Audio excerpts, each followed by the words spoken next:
자, 그러면은 다 찾으신 줄 믿고 갈라디아서 3장 23절에서 25절 다 함께, 짧으니까 다 함께 읽도록 하겠습니다. 시작.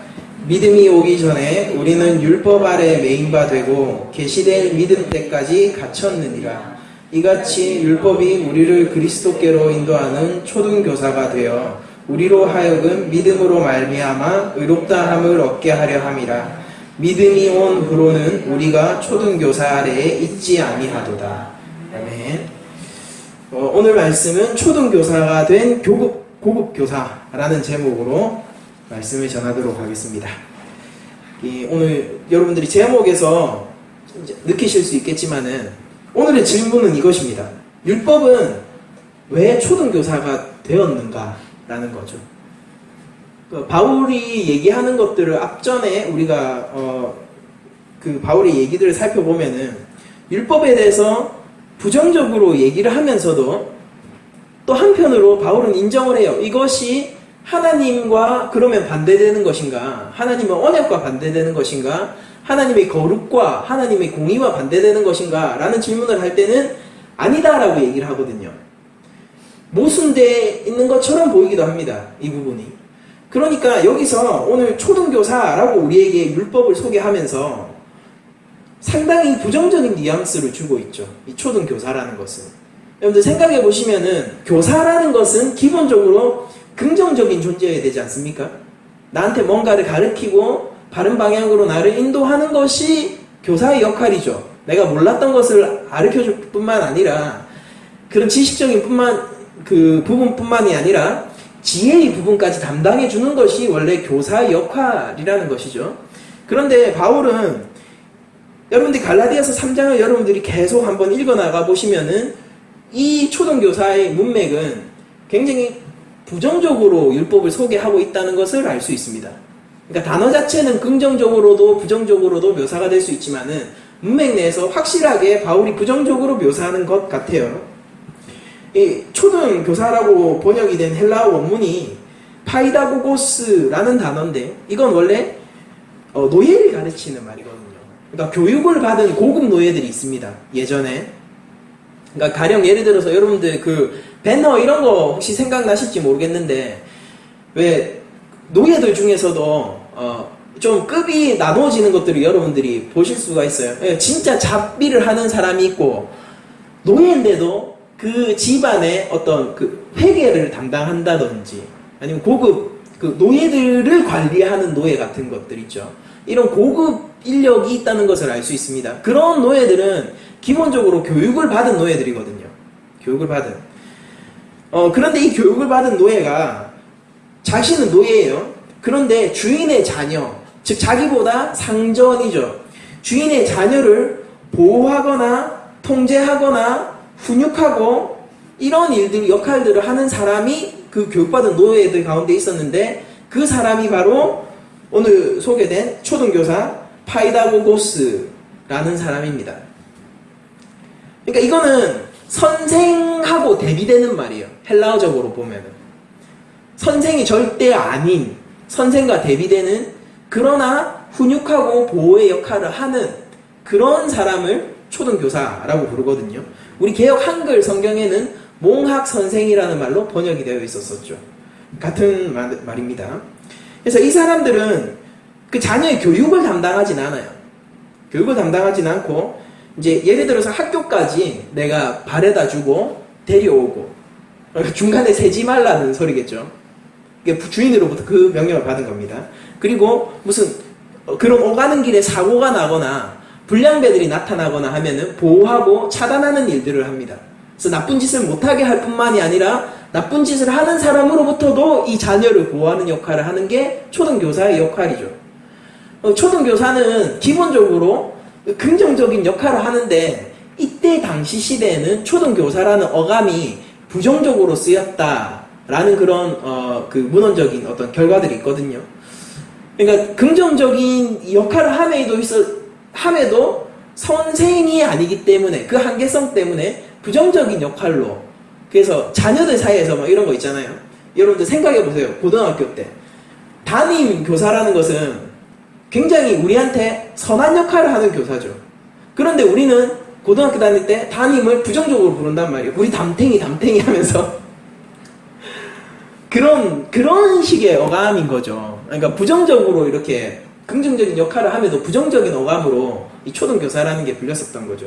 그러니까 그 말을 지금 바울은 따서 얘기를 하고 있는 겁니다. 여기에 넣어서. 그런데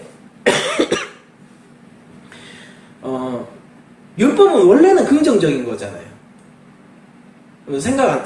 갈라디아서 3장 21절을 저희들이 살펴보면은, 그러면 율법이 하나님의 약속들과 반대되는 것이냐? 결코 그럴 수 없느니라 라는 말로 바울은 이미 율법을 변호를 하고 있단 말입니다.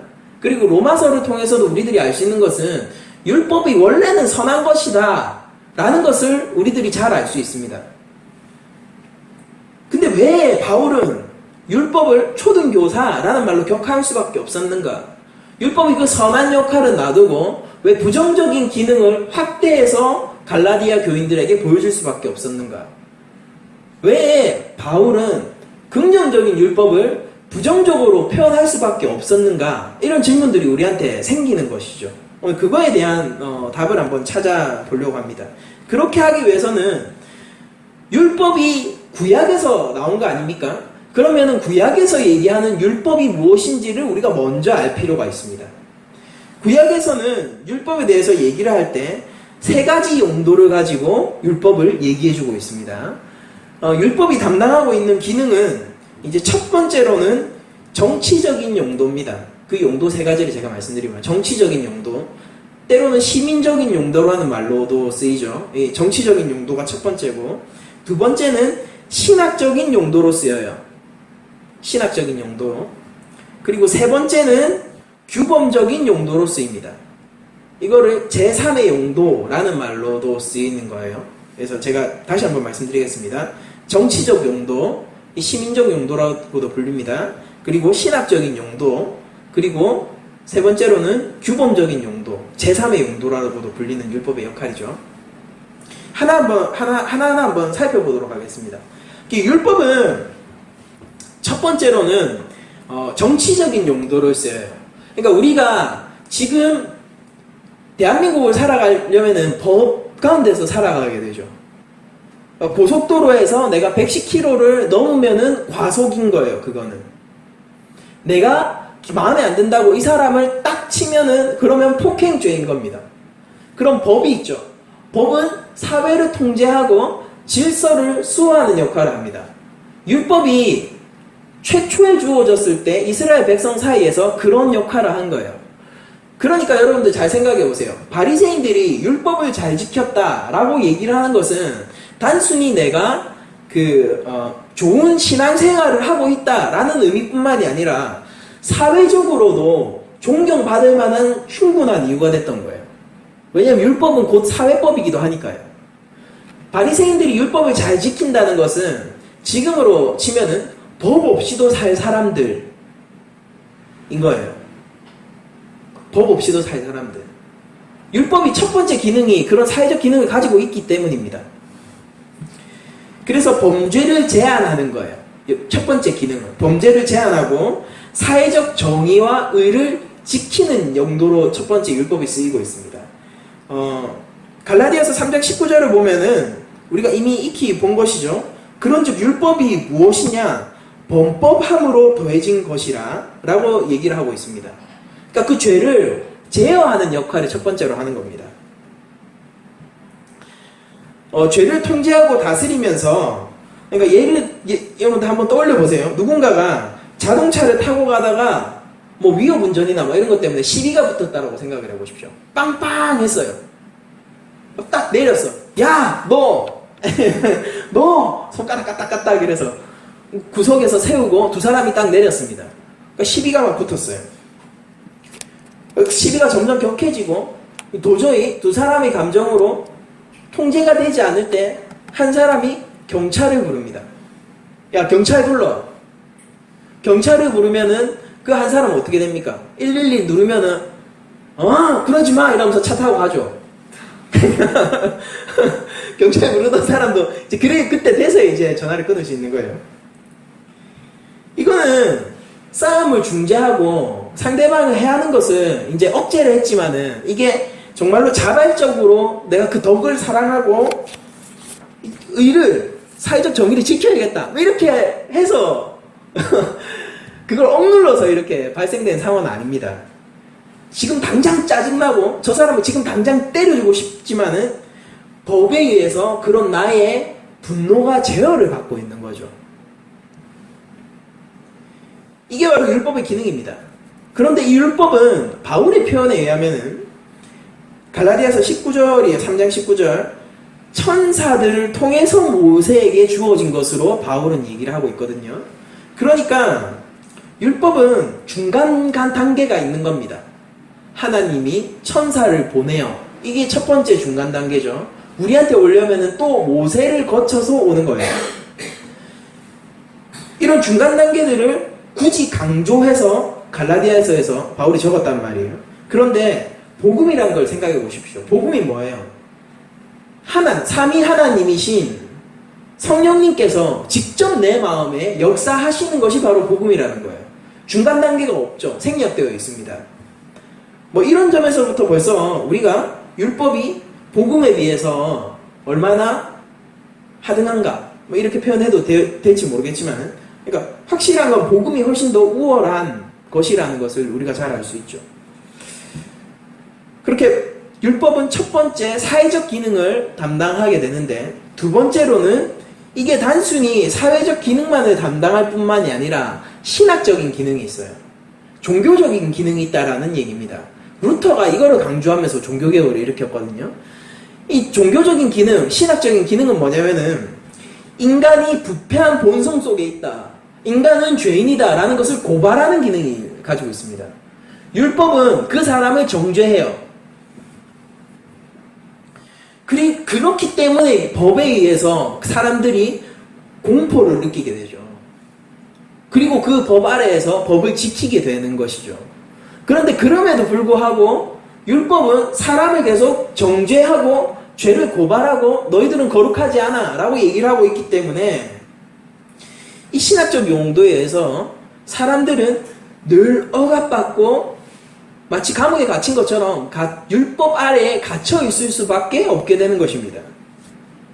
여기서 신학적이라고 얘기하는 것, 정죄라고 하는 것은 우리 인간의 실존적인 범죄에 속하는 거예요.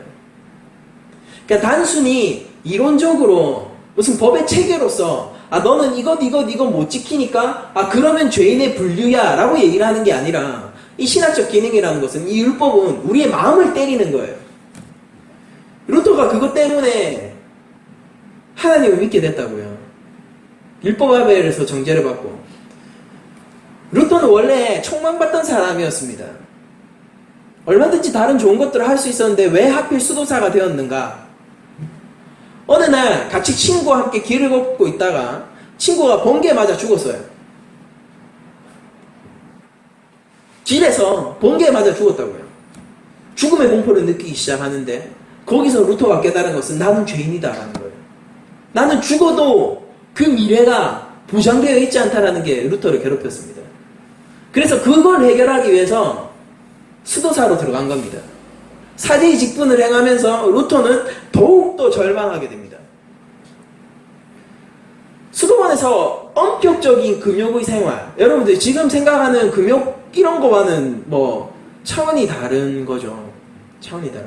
그때 수도원은 부패의 온상이었기는 했지만은, 그러나 거기서 원래 그렇잖아요. 제일 밑에서 수도 생활을 하는 사람들은 그 어느 때보다 엄격하던 시절이에요. 윗선은 부패 있고 부의 상징이었어요. 그때 수도원은 아주 그냥 부유하고, 수도원 하면 떠오르는 게 부유하고 향락적이고 이런 이미지들이 있었음에도 불구하고 제일 밑에 있었던 수도사들은 엄격하게 수도 생활을 했었습니다. 루터가 그 엄격한 수도 생활을 하면서 점점 절망했던 거예요. 그리고 고해성사를 하죠. 고해성사를 하고 나도 내 죄가 사해져 있지 않다는 것에 절망했습니다. 저 고비사제가 내 죄를 감당할 수 없다는 사실을 알게 됐어요. 그때 루터를 눈여겨본 사람이 수도원에서 쫓겨내는 게 아니라 루터에게 성경을 가르치라고 했어요. 지금으로 얘기하면 전문적으로 신학대학원을 가서 교육을 받아서 네가 사제들에게 성경을 가르치라 라고 얘기를 했었다고요. 그래서 루터는 전문적으로, 그러니까 뭐 헬라어도 할 줄 알고 뭐 이렇습니다. 원문으로 막 성경을 볼 수 있고 뭐 그런 사람이거든, 루터가. 그러니까 그런 전문적인 교육을 받으면서 시편 강해를 하기 시작하는데, 시편 강해를 하면서 거기서 조금 빛을 발견하는 거예요. 시편이 그냥 찬송이 아니라 여기 예수님이 숨겨져 있네. 기독론적으로 해석하기 시작한 거죠. 그러면서 그 깊은 고뇌의 세월 동안 죄에서 내가 자유할 수 없다라는 그 깊은 실존적인 그런 억눌림 속에서 로마서의 그 말씀이 루터를 때린 겁니다. 오직 의인은 믿음으로 살리라. 거기서 루터는 자유해진 거예요. 그러니까 어느 날 갑자기 루터가 갑자기 말씀을 보다가 확 믿음으로 살리라 확 이렇게 된 게 아니라 그에게는 하나님의 창조의 깊은 과정이 있었단 말이에요. 그 누구보다도 힘들어했고 그 누구보다도 죄에 대해서 고민했고 그 누구보다도 죄 아래 눌려서 자신의 미래를 보장하지 못했던 사람이 바로 루터라는 소리예요. 그걸 누가 그러면은 그 기능을 담당하고 있느냐? 율법이 담당하고 있습니다. 루터가 왜 괴로워했을까요? 자신의 마음의 정욕을 본 거예요. 근데 무엇에 반하는 정욕이냐? 루터는 성경을 아주 잘 알았던 사람입니다. 성경에 반하는 자신의 정욕을 본 거죠. 하나님 앞에서 계속 고발당하고 있었던 겁니다. 그 어떤 찬송도 자신의 마음을 달래줄 수 없었어요. 하나님의 임재를 미사 때 경험했는데, 그게 지금의 예배죠. 하나님의 임재를 미사 때 경험했는데, 그럼 우리는 기쁘고 하나님의 임재 가운데서 찬양을 터뜨려야 하지 않습니까? 그 가운데서 루터는 공포에 떨었다는 거 아닙니까? 이 미사가 어서 빨리 끝나기를. 왜 그렇습니까? 그는 자신이 죄인임을 철저하게 경험하고 죄가 무엇인지를 철저하게 경험했던 사람이거든요. 누가 그것을 알려주느냐? 바로 율법이 알려준다는 것이죠. 그리고 양심이라는 것으로 치환하여 모든 사람 가운데 하나님이 그 양심의 법을 남겨두신 것이죠. 우리는 그것을 비춰볼 때 결코 내가 하나님 앞에서 거룩할 수 없구나, 내가 죄인일 수밖에 없구나를 알게 되는 겁니다. 율법은 바로 이런 기능을 하는 것입니다. 그런데 여러분들 세 번째 기능으로 넘어가기에 앞서서 그것을 여러분들이 염두에 두셔야 되는 게, 율법은 제가 지금 세 가지 용도로 얘기한 거는 조직 신학적인 차원에서 얘기를 해드린 거고, 율법을 한번 하나님의 언약적 관점에서, 성경신학적 관점에서 한번 바라보게 되면 율법은 무엇을 이야기하고 있는 것일까요? 그런 기능적인 것 이외에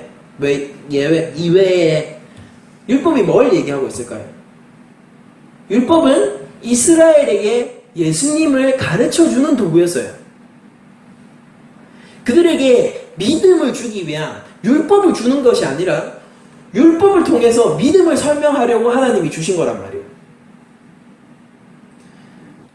우리가 출애굽기를 갈라디아서 이후에 하게 되지만, 저번 시간에도 제가 잠깐 언급한 것 같은데, 성막은 정말로 예수님 그 자체입니다. 여러분들, 율법에 나오는 조목조목의 항목은 시민법의 기능을 가지면서도 또 무엇을 가르치냐면은 예수 그리스도의 사역을 가르치고 인간의 부패함들을 가르치는, 이런 우리들이 지금 배우는 이런 신학, 토요일에 오시면 배우는 이런 것들을 지금 율법이 이미 가르치고 있었단 말이에요. 그러니까 율법으로 내가 이스라엘 백성으로 태어나지 않습니까? 그럼 난지 8일 만에 할례를 딱 받아요. 그러면 이제 하나님의 백성, 더 이상 그 살은, 표피 끝에 살은 붙일 수도 없고 끝났습니다. 홍해는 닫혔어요. 더 이상 애굽으로 갈 수 없어요. 그럼 나는 하나님의 백성입니다. 그럼 난지 8일 만에 할례를 받으면 그 이후로부터는 뭐 해야 되냐면은 24시간 동안 예수 그리스도를 배우고 있는 거예요. 무엇이 부정한 것인가? 제사법은 뭡니까? 말 그대로 예수 그리스도 그 자체잖아요. 화목제가 뭐예요? 성만찬이란 말이에요. 할례가 뭐예요? 세례란 말이에요. 24시간 동안 나는 죽는 날까지 뭘 배우느냐? 예수님을 배워요. 그 안에서. 거기에 예수를 믿는 믿음에 필요한 모든 것들을 배웁니다. 마치 나에게 이 66권의 성경, 완결된 성경이 있는 것처럼 살아가면서 부정한 것이 무엇인가, 거룩한 것이 무엇인가? 나는 왜 부정할 수밖에 없는가? 그럼 거룩한 것이 있을 건데, 나를 거룩으로 데려다 주는 것이 있을 건데, 그게 뭔가? 아, 오실 메시아구나. 하나님의 어린 양이구나. 대제사장이 나를 성소로 인도해야 될 텐데, 대제사장이 누굴까? 예수님이구나. 대제사장이 입고 있는 옷들을 보면은 그리스도의 사역을 알 수가 있어요. 아, 대제사장은 왜 저렇게 입는지 이제 알겠구나. 평생을 살아가면서 믿음과 신앙에 대해서 배우는 겁니다. 그렇게 된 사람에게 시민법 첫 번째 그 역할로 돌아가죠. 그 시민법, 정치적인 기능이 율법이 딱 나에게 왔을 때 그 사람은 뭘 하는 것이겠습니까? 그 법에 억눌려서 그 법을 지키는 것이 아니라, 공포 가운데서 그 법을 지키는 것이 아니라 믿음과 소망으로 그 법을 행하는 사람이 되는 거죠. 구약시대 때도 율법은 완성될 수 있었어요. 예수 그리스도를 믿는 믿음 아래서 말입니다. 아무튼 이것을 염두에 두고 우리가 제3의 기능으로 넘어가죠. 제3의 기능은 규범적 용도, 그러니까 제3의 용도라고 얘기를 붙이는데, 이거는 칼빈이 제일 중요시 했던 용도고, 복음을 실천하는 실천적 용도를 가리킵니다. 제가 십계명을 얘기할 때 매주 이렇게 소개를 하고 있죠. 성도의 새 삶의 규범인 십계명을 다 함께 낭독하시겠습니다 라는 얘기를 하고 있죠. 십계명은 구약의 법이에요. 그런데 여러분들이 그리스도 안에서 회복되었고 이제 예수 그리스도를 아는 은혜, 그 믿음 가운데 서 있다면은 이 법은 완전히 새 법이 되는 것입니다. 예수님께서 이 땅에서 사역을 하시면서 사람들에게 새 법을 주셨어요. 산상수훈 같은 것들은 완전히 새로운 법이죠. 그런데 여러분들에게 묻겠습니다. 그 법이 정말 새로운 것이었습니까? 율법과 같지 않던가요? 이제 새 계명이라고 소개하는 요한의 새 계명이라고 소개하는 그 계명은 율법의 계명과 다른 것이던가요? 이웃 사랑이 율법에는 없는 것입니까? 하나님 사랑이 율법에는 없는 것입니까? 율법의 재탕이죠. 리바이벌이지 않습니까? 우리는 명확하게 성경을 통해서 그걸 확인할 수 있어요. 그런데 왜 새 법이라고 합니까? 그것을 왜 새 계명이라고 합니까? 여러분들이 새 사람이기 때문이에요. 이제 율법은 더 이상 그렇지 않아요. 나를 정죄할 수 없는 법이에요. 그건 율법이 아닌 거예요. 뭔가 새로운 또 다른 율법인 겁니다. 율법은 나에게 단순히 시민법을 가르치면서 억압하지 않아요. 뭔가 새로운 법인 거예요. 내 마음속에 갇힌 것이 아니라 그것에 대한 열망과 추구가 일어나고 있는 겁니다. 저 성취를 향하여서, 하나님의 거룩의 성취를 향하여서 내가 달려가고 싶은 무언가가 생기는 겁니다. 그때 여러분들에게 떨어지는 법은 어떻게 있어요? 내 삶의 가이드라인이 되죠. 내가 가고 싶어요. 분명히 목적지는 있어요. 거룩으로 가고 싶어요. 하나님의 의에 도달하고 싶어요. 뭔가 깨끗한 것을 나는 맛보고 싶어요. 왜냐하면 내가 그걸로 사는 사람이니까. 그런데 어떻게 할 바를 모르겠네. 왜? 나는 피조물이거든. 안 그렇습니까? 나는 피조물이기 때문에 피조물의 한계 속에서 필연적으로 하나님의 거룩을 추구하거나 도달할 수 없는 본질적인 한계가 있는 겁니다. 내 안에는. 하나님을 우리가 어떻게 알아요? 하나님 나보다 크신 분인데. 그때 하나님이 나에게 길을 알려주시는 거예요. 그럼 그 길이 무슨 길이 되겠습니까? 기쁜 길이 되겠죠. 내가 가고 싶었는데 지도가 없었네. 지도가 떨어졌어요. 이 지도만큼 소중한 게 어디 있어요? 내가 어디를 가고 싶었는데 도저히 모르겠네. 거기는 알고 있어. 여러분 수련회니까 보시니까 계곡을 예를 들어볼까요? 계곡 사진도 받고 거기서 또 물도 마셔봤고 아무튼 펜션도 받고 죽이는 것 같아요. 아무튼 가고 싶어요. 거기서 수련회 다들 가고 싶으십니까? 가고 싶어요. 가고 싶은데 이름도 알아. 뭐 무슨 계곡이래요. 근데 내 평생 한 번 가본 적이 없네. 평생 난 부산을 떠난 적이 없는데 저기 전라도 어디래요. 가고 싶은데 갈 길이 없네. 그때 지도가 주어지는 겁니다, 여러분들한테. 그때 내비게이션이 여러분들한테 무슨 계곡 찍어가지고 확인 누르면 내비게이션이 여러분들한테 딱 주어지는 거예요. 그러면은 그게 내 삶을 어디로 인도합니까? 그 계곡으로 인도하는 거예요. 하나님의 그 거룩 속으로 나를 인도하는 겁니다. 그게 자유의 법이지 어떻게 나를 억누르는 법이 되겠어요? 그게 제3의 용도예요. 그게 규범적 용도입니다.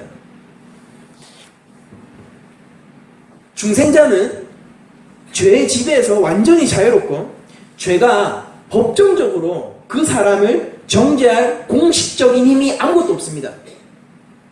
여러분들은 율법이 여러분들을 정죄할 수가 없어요. 왜냐하면 한 번 심판이 내려졌잖아요. 근데 그 심판을 예수님이 대신 받으셨지 않습니까? 값을 다 치렀어요. 여러분들에게 법정적으로 어떤 선고도 너는 유죄 이거 할 수가 없습니다. 이미 선고를 내렸거든요. 그러나 그게 내가 의로워서 받은 선고가 아니죠. 예수 그리스도의 보혈 때문에 받은 선고이지 내가 의롭기 때문에 받은 선고는 아니지 않습니까? 중생자는 그 자체가 의롭기 때문에 의롭다함을 받은 사람들이 아닙니다. 신분에 있어서는 하나님이 거룩한 자녀라는 신분을 쟁취했으나 그건 순전히 100%, 120% 예수 그리스도의 십자가에 기대어 쟁취한 것입니다. 내가 의로운 사람은 아니었던 거죠. 내가 의인은 아니었던 겁니다. 그래서 나에게는 여전히 죄성이 남아있는 것 같은, 여전히 나에게 죄와 싸워야 하는 현실이 있는 거예요. 성 어거스틴은 죄가 왕노릇하지 못하게 해라 라는 말을 했습니다. 이게 무슨 뜻이에요? 죄를 없애라 라고 얘기를 하는 것이 아니라 죄가 너를 지배하지 못하게 해라 라는 거예요. 그건 우리 가운데 여전히 죄가 호시탐탐 왕권을 노리고 있음을 전제로 하고 있는 얘기예요. 우리는 여전히 죄와 함께 서 있습니다. 이것이 우리의 실존입니다. 그러나 우리에게는 능력이 있어요. 죄가 호시탐탐 우리들을 지배하려고 하는 거에 우리는 집중해야 됩니다. 죄의 지배권을 우리는 빼앗을 수 있습니다. 그 권세가 우리한테 있다고요. 죄의 지배권을 빼앗아서 이제는 은혜와 믿음이 왕노릇하게 할 수 있는 자들이 바로 우리들이라는 것이죠. 율법의 저주는 은혜 앞에서 완전히 폐기됐어요. 율법이 내려야 하는 사방 선고는 우리 앞에서 이제 힘을 발휘하지 못합니다. 우리에게 그런 능력이 있는 거예요. 그러나 거룩함으로서의 가이드 역할은 폐기되지 않았고 폐기될 수도 없습니다. 그것을 알 때 우리가 중생자가 되었을 때 율법의 세 번째 기능이 중생자에게만 발현되는 것입니다. 율법은 가이드예요. 내비게이션입니다. 지도입니다. 율법은 성령 안에 있는 신자들에게, 성령을 쫓는 신자들에게서 아주 적극적으로 성취되는 거예요. 억압의 개념이 아닙니다. 성취되는 거예요. 그게 바로 율법의 참된 본질은 복음 안에서 승화되어지는 것이 참된 본질인 겁니다. 하나님의 법을 따르는 것이 왜 즐겁지 않겠습니까? 복음 안에서 승화되어지는 거예요. 율법은. 그리고 그것은 거기서 끝나지 않아요. 계승되어져요. 그 율법은 계속해서 믿음의 믿음을 타고 계속해서 흐릅니다. 하나님의 왕국을 세우죠. 그것이. 그리고 점점 성취되어 갑니다. 점진적으로 성취되어 간다는 소리입니다. 율법은 복음과 절대 대립되는 개념이 아니에요. 그러니까 이런 세 가지 용도를 이제 율법에서 우리가 찾아볼 수 있는데, 근데 이게 율법의 계명들을 보시면은 이런 한 계명 한 계명들이 각각 존재한다라는 얘기는 아니에요. 이것은 사회법을 나타내고, 이것은 정죄함을 나타내고, 이것은 또 새로운 삶의 규범을 나타내고, 그런 것들이 아니라 모든 각각의 율법들은 모든 용도를 그 율법 하나에 다 담고 있습니다. 예를 들어 볼까요? 제사법을 우리가 한번 생각을 해볼까요? 율법이죠. 속죄제를 한번 생각해 볼까요? 내가 죄를 지었고 이제 제물을 통해서 내 죄가 사해지는 경험을 하는 거예요. 근데 그거는 사회적 질서죠. 내가 잘못을 했을 때 그 잘못을 제물을 대신 드림으로써 그 잘못을 용서받는 것은 사회적 안전망의 기능을 가지고 있는 겁니다. 그러니까 그 사람의 교화의 기능이 있는 것이죠.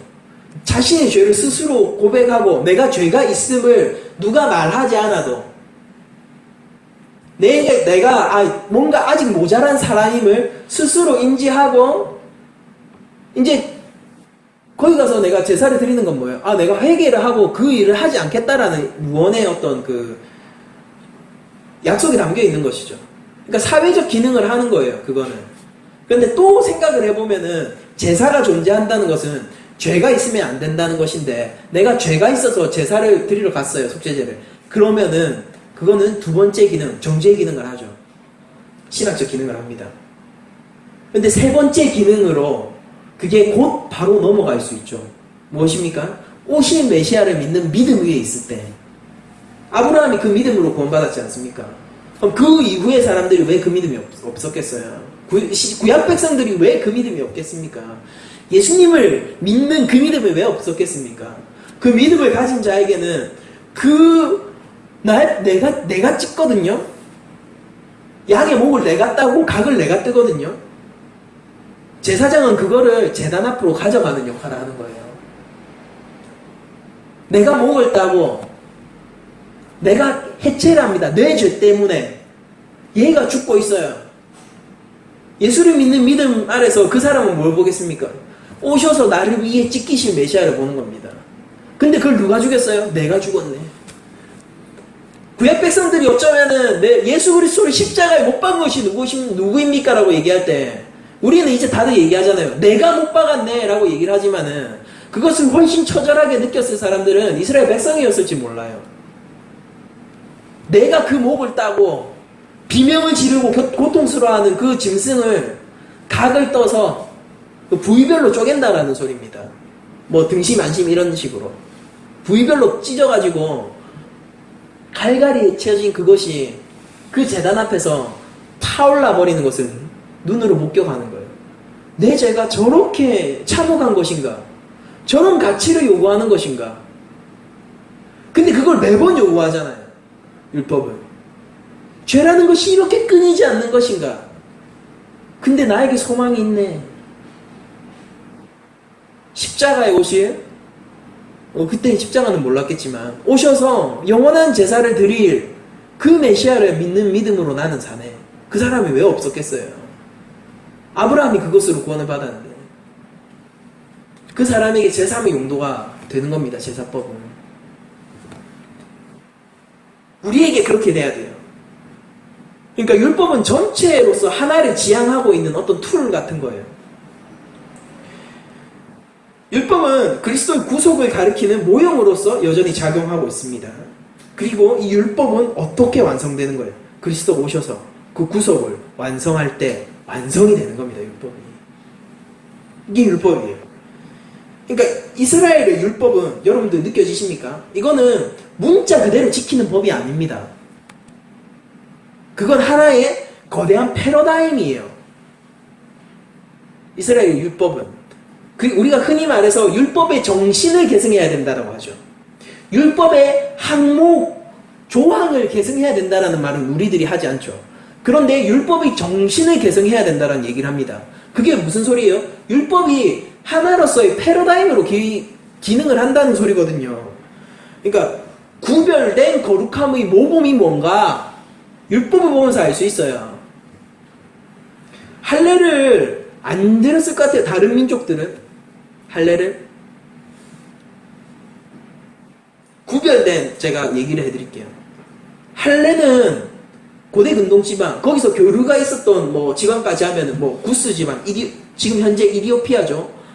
이집트를 넘어서 이디오피아, 아프리카, 뭐 이런 데까지 다 교류가 있었다고요. 그 지방 가운데서 몇몇 나라와 몇몇 부족들은 할례를 행하는 국가가 있었습니다. 피를 생명이기 때문에 먹지 말라라고 하죠. 근데 피를 생명으로 여기는 국가가 없었을 것 같아요. 고대 근동지방에. 피가 생명이라고 생각하는 사람들이 태반이었어요. 우리는 심장을 사랑이라는 것으로 쓰죠. 보통 하트이라면 뭐 사랑 같은 우리 심장.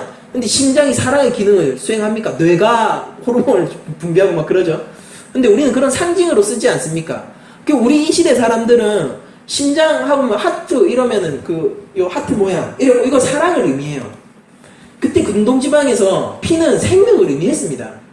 유독 이스라엘만 그랬던 게 아니에요. 근데 거기서 구별이 있는 거예요. 이스라엘 백성은 무엇입니까? 할례는 표피 끝을 떼어나죠. 왜냐면은 남자의 성기는 생명을 상징하고 있거든요. 그걸 생명을 떼어서 신에게 바치면은 원래 어떻게 해야 돼요? 신은 훨씬 더 많은 생명을 나한테 보장해줘야 돼요.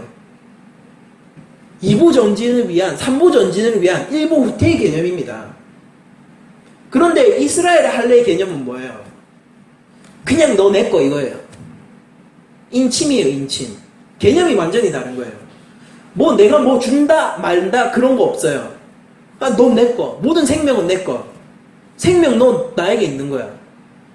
난지 8일 만에 할례를 받는 거예요. 이렇게 어린애조차 하나님 거라는 거예요. 모든 것은, 모든 생명체는, 이 이스라엘 백성은 하나님의 권속이다. 하나님의 백성이다. 하나님 안에 있다. 이 생명들을 모두 하나님이 주관한다라는 신앙의 고백인 것입니다. 다른 거예요. 그게 구별입니다. 모양은 같으나 중심이 다른 거. 그 정신을 우리가 계승해야 됩니다. 여러분들 생각해 보세요. 피가 생명이라면은 그거를 먹어야죠. 그래야지 나의 생명력이 더해질 것 아닙니까? 그래서 다른 족속들은 피가 생명이기 때문에 먹었어요. 그런데 이스라엘 백성들은 피가 생명이기 때문에 안 먹어요. 생명은 하나님 거니까. 생명의 주관자는 하나님이시고 내가 그것을 마음대로 할 수 없으니까 안 먹습니다. 그건 하나님 거예요. 생명은 나한테 소관되어 있는 것이 아닙니다. 내가 생명을 다룰 수가 없어요. 다른 민족들은 피가 생명이기 때문에 먹지만은 나는 피가 생명이기 때문에 손대지 않습니다. 하나님의 주권을 인정하는 것이고 하나님의 창조주의심을 인정하는 행위라는 거죠. 그 정신을 우리가 계승해야 된다는 거예요. 그게 율법입니다. 출애굽기를 가서 우리가 율법 부분에 가서 당도해서 얘기를 하면 훨씬 더 많은 얘기들을 할 수 있을 거예요. 이게 율법이에요. 근데 그런 율법은 그런 거대한 패러다임인 거죠. 그래서 구별된 거룩함의 모범, 그리고 하나님에 대해서 증거하는 증거의 기능, 그리고 구속받은 공동체. 그때는 이스라엘이겠지만 지금 교회겠죠. 구속받은 교회 사회생활이 나타내는 거룩함, 사회생활이 나타내는 하나님의 거룩함, 우리의 거룩함이 아니라 하나님의 거룩함. 이런 것들을 율법은 패러다임으로서 간직을 하고 있는 거예요. 그게 지금도 우리한테 전해줍니다. 그게 새 계명이고 새 율법이 되는 겁니다. 그러니까 패러다임은 세부 사항은 변할 수 있는 거죠. 세부 사항은 변하지만은 기본적인 원리가 변하지 않는 여러 가지 경우들을 통칭해서 패러다임이라고 우리가 부르지 않습니까? 그럼 우리에게는 결코 변할 수 없는 기준 그리고 보기가 있는 것인데 그걸 율법을 통해서 우리가 알 수 있는 겁니다. 패러다임은 그대로 모방하는 것이 아니라 적용하는 거죠. 그러니까 여러분들 삶 속에서 율법을 적용해야 되는 거예요. 율법은 그런 겁니다. 그러니까 우리가 기독교, 교회에서 찾아야 되는 기독교 윤리를 어디서 찾을 수 있어요? 철학에서 찾을 수 있습니까? 기독교 윤리를 어디서 찾을 수 있을까요? 사회법에서 찾을 수 있을까요? 율법에서 찾을 수 있는 거예요. 동성애 예를 한번 들어보죠. 하기 민감한 주제라고 얘기를 하지만은 뭐 동성애만큼 이거를 잘 얘기할 수 있는 부분이 없어요. 동성애에 대해서 사회법과 철학에 의거해서 교회 중에서요. 저는 지금부터 교회만을 얘기합니다. 교회 중에서 사회법과 철학에 의거해서 동성애를 설명하는 교회가 있습니다. 그 교회들은 어떻게 할까요? 시대 정신으로서의 동성애죠. 그거는 휴머니즘으로서의 동성애 아닙니까? 동성애는 괜찮다죠. 그들을 품고 따뜻하게 받으려고 하죠. 반대편에 뭐가 있습니까? 율법의 패러다임이 아니라 항목으로서 받아들이는 교회가 있어요. 그 사람들은 어떻게 합니까? 그 동성애를 죄로 정죄하고 그들을 더러운 것으로 구별시켜버립니다. 아니에요.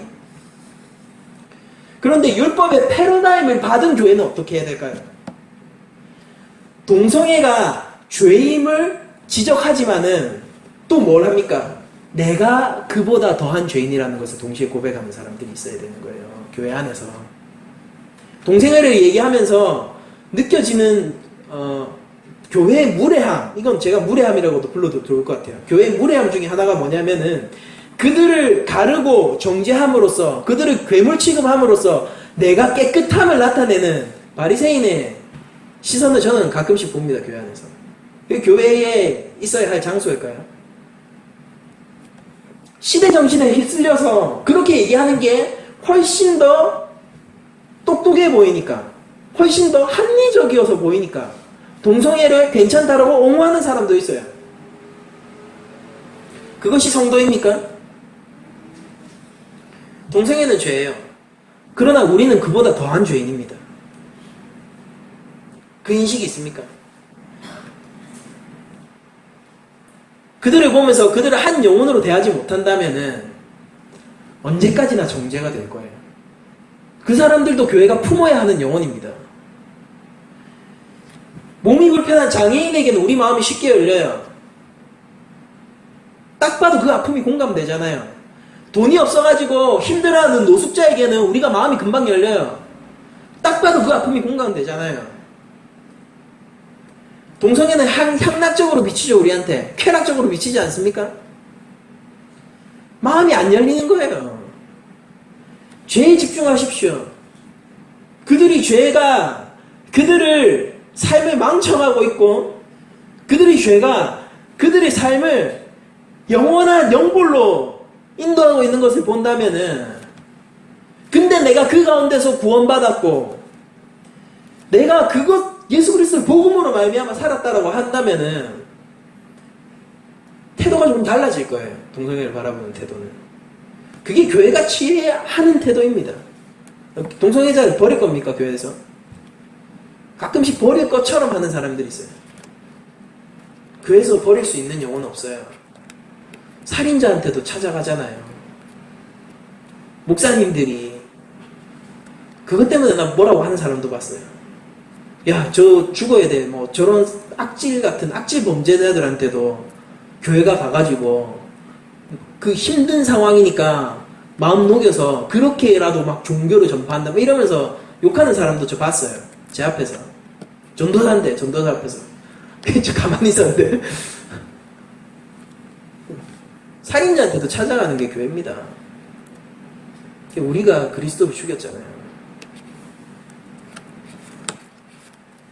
다른 사람의 죄로 나의 깨끗함을 증명하지 마십시오.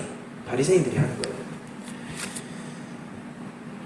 아무튼 율법은 이렇게 거대한 패러다임으로 여전히 우리에게 적용되어지고 힘을 지니고 있습니다. 우리는 죄와 정죄를 구별해야 되고요. 죄에 대해서 우리가 알아야 되지만 그걸 정죄할 수는 없어요. 예수님은 죄인과 함께하러 오셨습니다. 우리가 그 자리에 있어야 하는 것이죠. 아무튼 여러분들이 율법에 대해서 잘 생각해 보시면은 만약에 율법을 제대로 이해했다라면은 그 사람들은 예수님이 오셨을 때 뭘로 알았어야 됩니까? 그리스도로 알았어야 되는 거예요. 왜? 율법이 이렇게 좋은 거잖아요. 고급 교사 아닙니까? 그 시대에 유일하게 복음을 가르치고 있고, 그 시대에 유일하게 하나님을 가르치고 있고, 그 시대에 유일하게 구별된 것이 무엇인지 가르치고 있던 게 율법 아니에요. 이런 고급 교사가 어디 있어요? 그런데 그 고급 교사의 밑에서 교육받았던 사람들이 예수님이 오니까 우와 우리 왕이시여 라고 찬양을 한 것이 아니라 십자가에 못 박았어요. 예수님은 십자가에 못 박은 가장 선두에 있던 사람들이 율법을 사랑하고 율법을 따라 행하고 지키려고 했던 사람들이라는 거 잊지 마십시오. 내가 하나님을 사랑합니다. 하나님의 법을 내가 어찌 즐기는지요. 내가 하나님의 법이 없이는 살 수가 없습니다. 감사합니다라고 했던 사람이 예수님을 십자가에 못 박았다고요. 그 순간 율법은 고급교사에서 초등교사가 된 겁니다. 그냥 드러나 버린 거예요. 십자가 앞에서는 무엇도 그들이 해명할 것이 하나도 없습니다. 율법을 지키겠다더니 율법이 가리키는 그리스도를 십자가에 못 박는다니요. 율법 아래 있다는 것은 율법의 요구를 실천하면서 산다는 게 아니에요. 율법의 요구를 실천하면서 사는 삶은 은혜 아래 있는 삶입니다. 율법 아래 있다는 것은 율법의 요구를 실천하는 것이 아니라 마음의 할례를 필요로 하는 순종적 삶, 그거 없고 그런 근본적인 변화도 없고 그냥 표면적으로 유지하는 항목들에게 유지되어 있음을 가리키는 게 율법 아래 있다는 거예요. 바울이 얘기하는. 이거에 매형이 있는 것이죠. 눈으로 보이고 내가 직접 목도할 수 있는 거예요. 눈으로 보이고 내가 또 노력할 수 있는 거예요. 노력하면 실천할 수 있는 것들 뭐가 있습니까? 할례, 절기, 음식 규정 이런 것들을 집착하고 지켜내는 게 그게 율법 아래 있는 거예요. 교회 안에서도 그런 거 있죠. 아 이거 내가 이 일을 하면은 주변 사람들이 어떻게 볼까? 내가 노력하면 할 수 있는 거예요. 하는 겁니다. 내가 교회 안에서 이런 간증을 하면 어떨까? 내가 노력하면 할 수 있는 거죠. 하는 거예요. 하나님에 대한 사랑 그리고 은혜에 대한 갈급함 없이 그냥 좋은 사람이고 싶어서 하는 겁니다. 좋은 성도이고 싶어서 하는 거예요. 왜? 그렇게 해야지 사람들로부터 좋은 평가를 받으니까요. 어릴 때 제가 교회에 있을 때 한 가지 특이한 경험을 했던 적이 있는데 헌금을 많이 하신 장로님이나 권사님들은 항상 주변에 얘기를 하고 다니시는 것 같습니다. 근데 정말로 조용하고 정말로 그것이 100% 비밀이 지켜진다라면은 과연 누가 할까요? 라는 생각이 드는 거죠. 절대 얘기하지 마세요. 그냥 하나님 앞에 하는 겁니다. 라고 했는데 소문이 정말 안 났어요. 마음에 섭섭함이 드는 거죠. 그럼 하면 안 되는 거예요. 그거는. 왜 좋은 일하고 하나님 앞에 죄를 짓습니까? 왜 좋은 일하고 내가 바리새인임을 드러내는 거예요? 잘 안 하는 게 나아요. 교회는 돈을 원하는 게 아니라 여러분들의 헌신을 원하는 게 아니라 여러분들의 중심을 원하는 겁니다. 하나님이 원하시는 게 그거예요. 이거는 순종의 삶이 아니에요. 자고치의 삶이지. 율법의 조항들이 지키고 계목들을 지키고 이런 삶이 어떻게 우리를 의의 소망에 이르게 하겠습니까? 참된 삶을 사는 것은 그러니까 율법을 실천하면서 산다는 것은 믿음의 소산으로만 가능한 겁니다. 우리가 가진 믿음이 이렇게 위대한 유산인 거예요. 이 믿음에서 의로운 게 오는 겁니다. 율법으로도 못 와요. 이게 바로 성령의 선물입니다. 성령을 따르는 삶 속에서 의와 소망, 의의 소망과 영생에 대한 약속을 우리가 거기서 감지하는 거예요. 믿음의 삶 속에서. 고급교사는 이제 초등교사가 되어버렸어요. 그게 증명이 되었어요. 복음이 도래하면서. 그리고 율법적 죄인들이 그 고급교사를 초등교사로 만들었습니다. 복음이 도래했고 율법은 제 기능을 펼치지 못함을 만천하에 드러냈어요. 그리스도를 율법을 따르는 자들이 가장 앞서서 십자가에 못 박았고 이제 왕을 섬겨야 하는 사람들은 자신들이 왕이 되었음을 증명했어요. 이 순간 율법은 그냥 정죄의 기능을 가지게 되는 겁니다. 이 순간 율법은 모든 사람을 죄 아래 고발해버리게 되는 거예요. 거기서 벗어날 수 있는 사람이 단 한 명도 없다는 게 우리의 참혹한 죄의 현실입니다.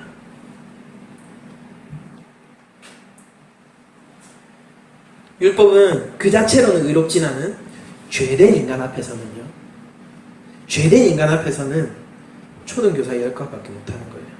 억압하고 정죄하고 매개하고 통제하고.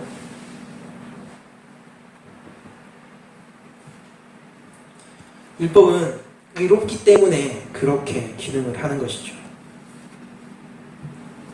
그러나 복음은 무엇입니까? 율법은 의로움에도 불구하고 죄인들은 율법을 죄되게 사용했습니다. 그렇죠? 죄된 사람들은 하나님의 거룩과 의로운 것조차 자신의 죄를 위해서 사용해요. 율법이 거룩한 거잖아요. 죄인들이 뭘 했어요? 그걸 가지고 죄되게 사용했죠. 그 극치에 있는 사람들이 바리새인들이고요. 그렇기 때문에 율법은 의롭지만 인간을 정죄하는 거예요. 거기에 생명은 없습니다. 근데 복음이라는 것이 무엇입니까? 우리 의인이라고 칭함을 받은 우리들이 의로워서가 아니에요. 의로워서가 아니라 우리들이 죄인임에도 불구하고 하나님은 죄인들을 의롭게 사용하시는 게 복음인 겁니다. 그러니까 한계를 넘어 계신 거예요. 하나님은. 율법과 정반대죠. 그래서 율법에 대해서 유대교의 전통적인 표현들은 이런 거예요. 행하다, 지키다, 머물다. 이게 율법하고 수식되어서 쓰이는 말들이에요. 행하다, 지키다, 머물다. 엄밀하고 정확하게 준수되고 실천되어야 된다. 이런 뜻을 함의하고 있죠. 이 단어에는. 아주 계율주의적인 겁니다. 근데 바울은 율법과 함께 어떤 단어를 쓰냐면은 한 번도 유대교에서 쓰인 적이 없는 표현을 율법과 함께 쓰는데 율법을 이룬 것, 성취한 것이라고 얘기를 하는 거예요. 유대교에서 단 한 번도 율법을 이런 식으로 표현한 적은 단 한 번도 없습니다. 지금도 없어요. 이건 기독교에서만 사용되는 독특한 수로예요. 기독교에만 있습니다. 이뤘다, 성취했다. 이것은 율법을 행하고 지키고 머물면서 계속 율법의 지배를 받는 것을 넘어서서 율법이 이제 지나갔음을 얘기하는 것입니다. 율법은 지나갔어요. 율법은 완성됐습니다. 이루어졌어요. 성취되었어요. 끝났어요. 그래서 율법은 이제 그 기능을 다 했습니다. 그러나 또 한편으로 율법 이후에 열릴 새로운 시대에 관해서 율법이 성취된 시대임을 알려주는 기능을 또 하는 거죠. 이 새 시대는 율법이 성취되었어요. 율법이 극치가 있는 거예요. 바로 하나님의 거룩이 있는 세대인 거죠. 하나님의 거룩이 온전히 열리는 시대가 온 것입니다. 의롭고 정결한 시대가 열렸습니다.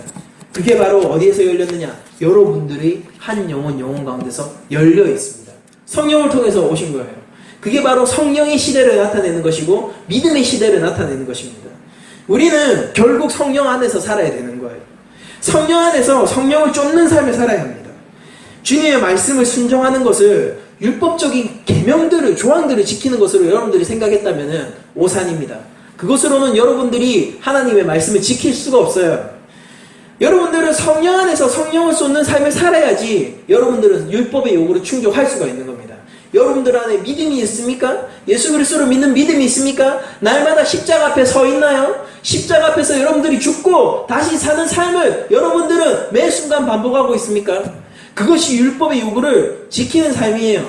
그렇게 하는 자만이 율법을 항목별로 지키는 사람이 아니라 본성의 변화를 가져서 내가 하나님의 법을 사랑하고 하나님의 법도를 쫓아 내 앞에 있는 이 지도를 소중하게 여기는 사람이 될 거란 말이에요. 본성이 변화되었습니까?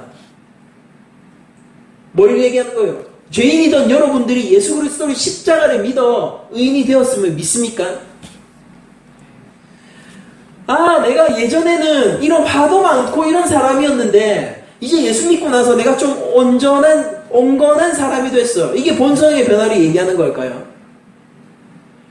심리 테라피 받고 화 많던 사람이 온건하게 되면은 그 사람도 생명을 가진 사람입니까? 본성이 변화되었나요?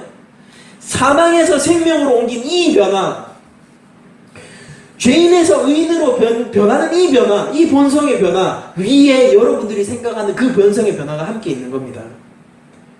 우리는 십자가 위에 서 있지 않으면 그 무엇도 의미가 없는 세대라는 것을 기억해야 됩니다.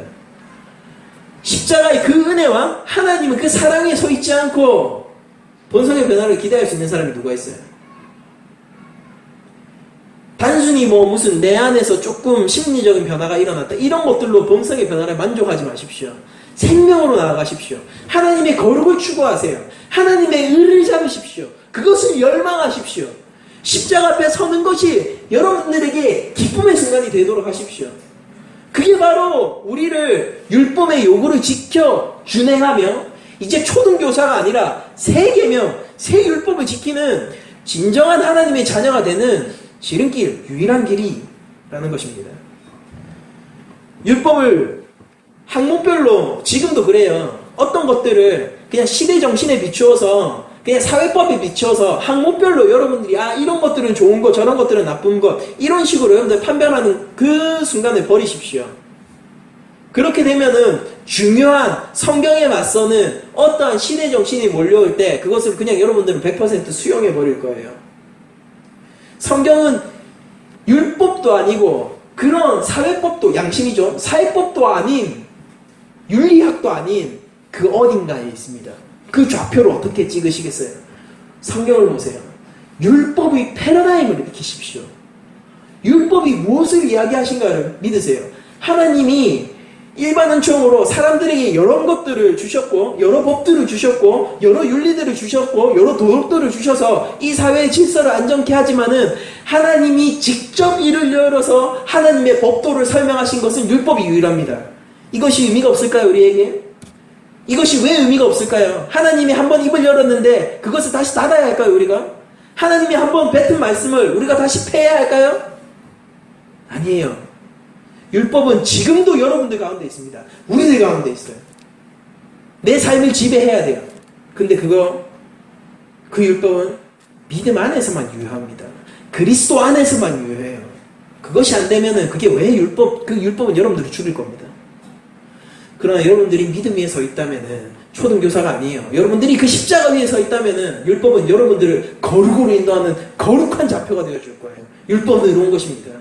그것이 항목별로 의로운 것이 아니라 거대한 패러다임으로서 하나님의 거룩, 예수 그리스도, 우리가 추구해야 할 삶의 하나님의 법을 향한 열정, 율법을 통해서 우리가 볼 수 있는 거예요.